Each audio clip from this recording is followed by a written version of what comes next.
Okay, in the last video we talked about how hard it is to do soft landing on the moon. There are many issues to do the soft landing, and the several nations tried and failed so far. After soft landing, then is everything's easy? Not really. What's happened is the sample collector, after collecting sample, it has to go up to the orbit again and do the docking, and this docking has to be automated self-docking, because it's too far from Earth to control anything. So Earth can give just command, fly up and do the docking by yourself. So it's all automated and docking procedure. If you cannot do docking automatically on Earth, there's no chance that you can come back from moon, because it's such far away. There's no way you can control from Earth. Okay, so all computer programming docking, primary sample collector dock with a return ship which has enough fuel to go back to Earth. Okay, after docking, maybe you don't have to take sample collector all the way back to Earth. Only the sample unit is transferred to the return ship, and leave the unnecessary sample collector unit, which is already quite heavy, so you save energy, the fuel, to go back to Earth. The return ship, when return ship come back, okay, return ship has the capsule which has the sample collected. Now the return ship itself doesn't have to land on the Earth. Return ship actually separate the sample capsule, the capsule which has moon rocks, whatever, at around 1,000 kilometer above the Earth. And 1,000 kilometer above the Earth is much earlier than the higher orbit. Higher orbit usually like above 50 kilometers. About 40 kilometer is like the stationary orbit. Stationary means the satellite and Earth's rotation synchronize. So the satellite on that 40 kilometers orbit is going to be above the certain point on the Earth and going around together. So it's always looking down the same spot. And that means these satellites are usually used for TV broadcast communication, because it's always above the same point on the Earth. So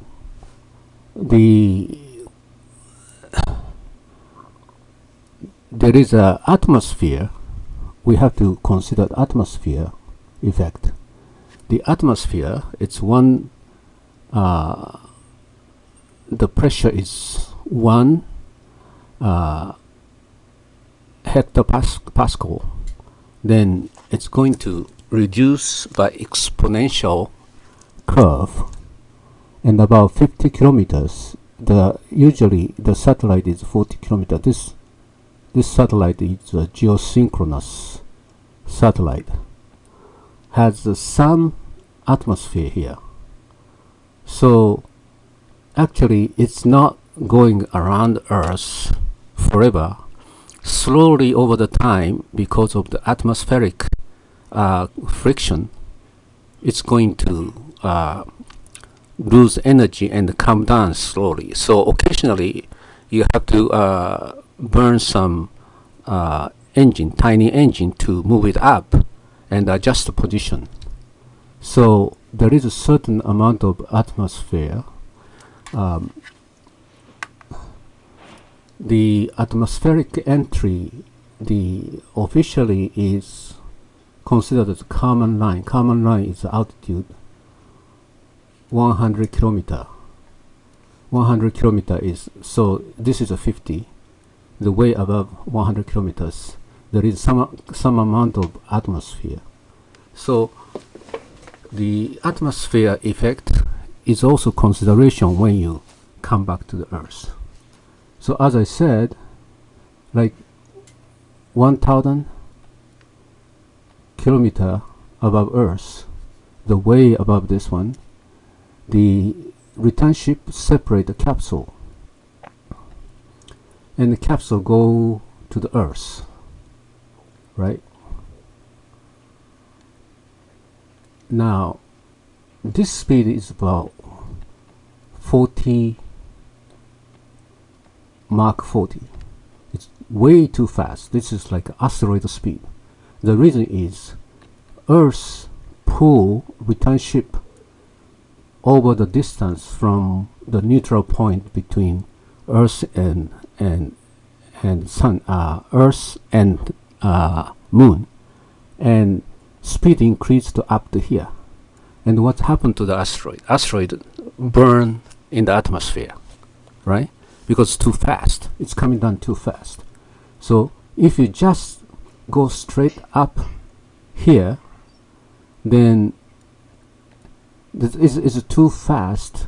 What happened is there is a relationship between speed is gravity constant and Earth's mass r square. This is gravity, and this is acceleration to outside, right? It's when you have a circular motion. This is a v square r, and pulling gravity is this. So there is a relationship between r v square const, and that's when the object is moving circular motion. Okay, then this happened. But when v is too fast, what happened is this acceleration is much bigger than gravity.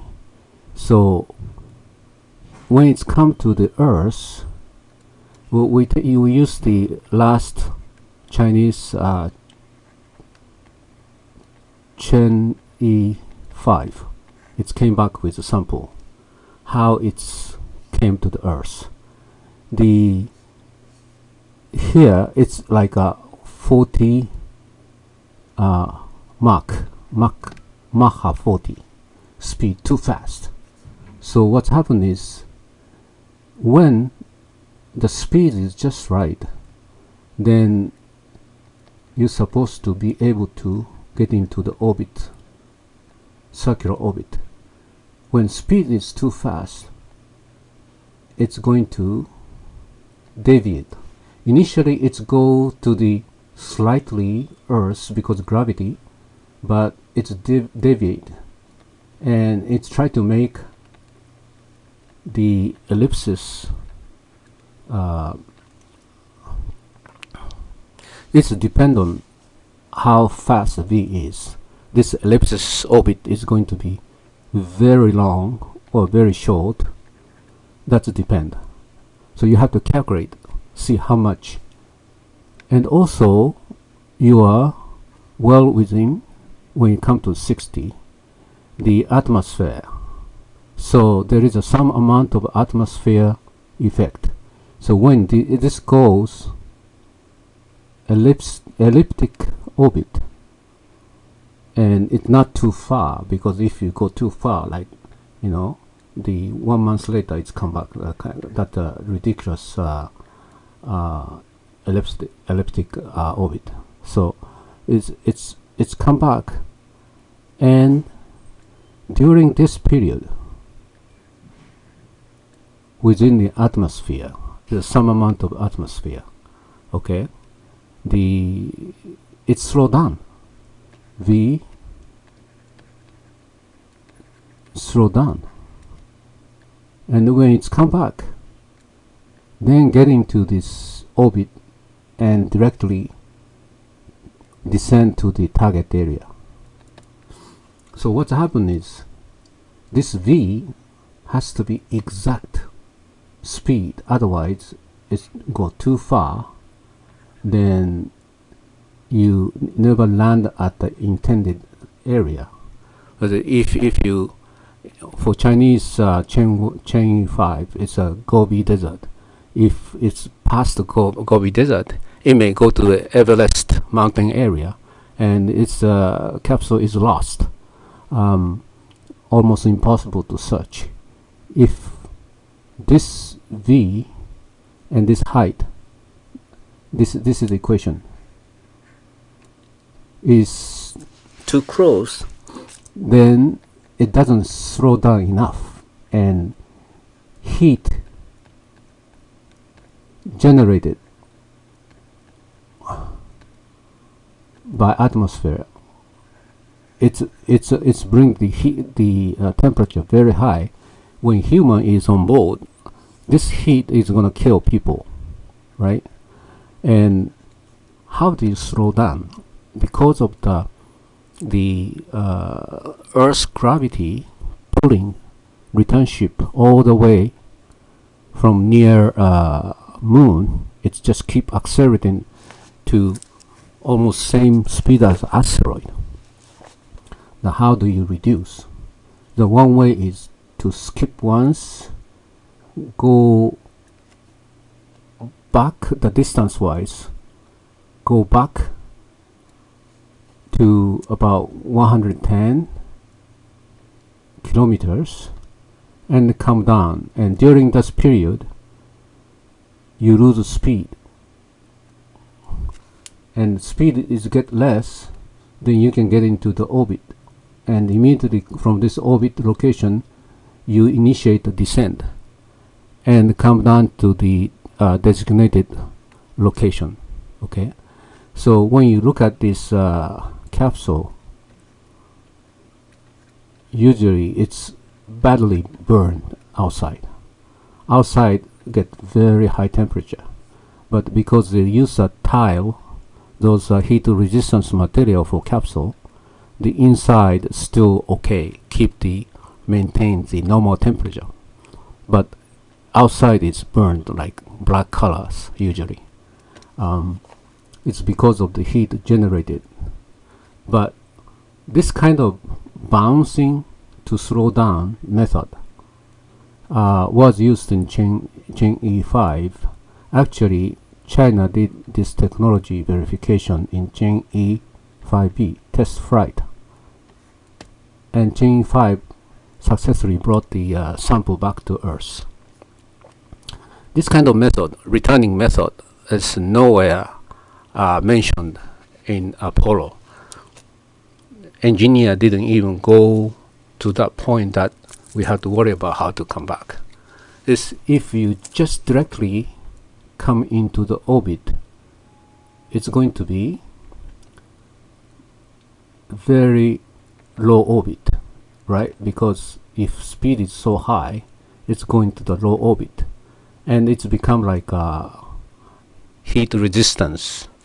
The cannot stand anymore. It's going to heat up. Anybody on board is going to die, as a whole unit is burned like asteroid. Okay, so this entry is very critical. The speed and this position from center of Earth, this distance and the speed has to be within a parameter, so that you know it's bounce, it's go back to the space and come back second time. Then because of the atmosphere, the this small amount of atmosphere, it's slow down, it's lose the energy. Okay, so that's a way you slow down and come back, because if you try to slow down by engine, you need a lot of fuel, because you have to, this is actually result of deceleration all the way from moon to here.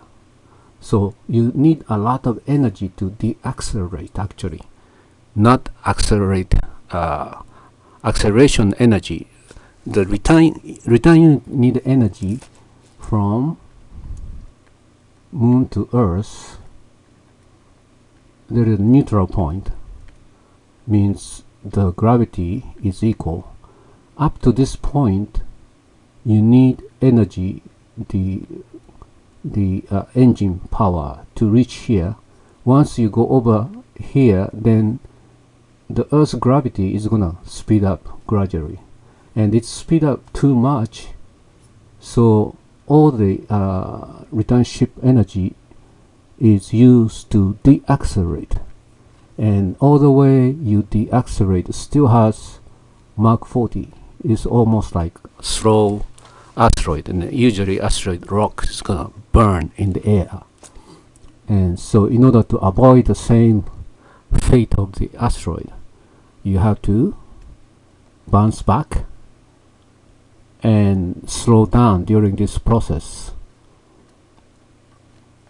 But if you do that, you have to be very precise for position and speed in order to hit intended landing spot. Otherwise, it may go somewhere too far to collect. So that's a kind of control you need. And actually, Chang'e 5, during this process, this monitor the temperature in the capsule, and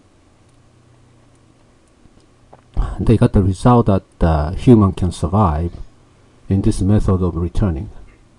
If you scrap the returning process, the heat going to kill human, and there's no way human can come back. Okay, so if you dive into this atmosphere directly at Mach 40, probably it's going to burn out, and the capsule is going to be not much left, like asteroid. Okay, so that's a very critical technology, and China was successful once, and they're going to test one more time the Chang'e 6, and it's ready to fly early May, and they're going to do same sample collection mission and come back and verify technologies. Probably China repeat this process several times before they send a human to the moon, so they know a human can come back alive without any mistake. So that's what it is. The returning is not trivial. It's going to be very critical. Navigation system give exact speed and position, and that calculation is all done by computer control. And otherwise, the capsule may burn, or capsule may land somewhere top of Himalaya or some ocean. It's almost impossible to collect the human. If the human inside, it's a big problem. Okay, so it's not trivial. Returning technology is something if any nation is thinking about sending men to the moon, then it has to have a technology verification several times at least before sending men. Otherwise, men never come back alive. Okay, so that's all for today's. If you think it's interesting, please subscribe and click like, and wait for the next video.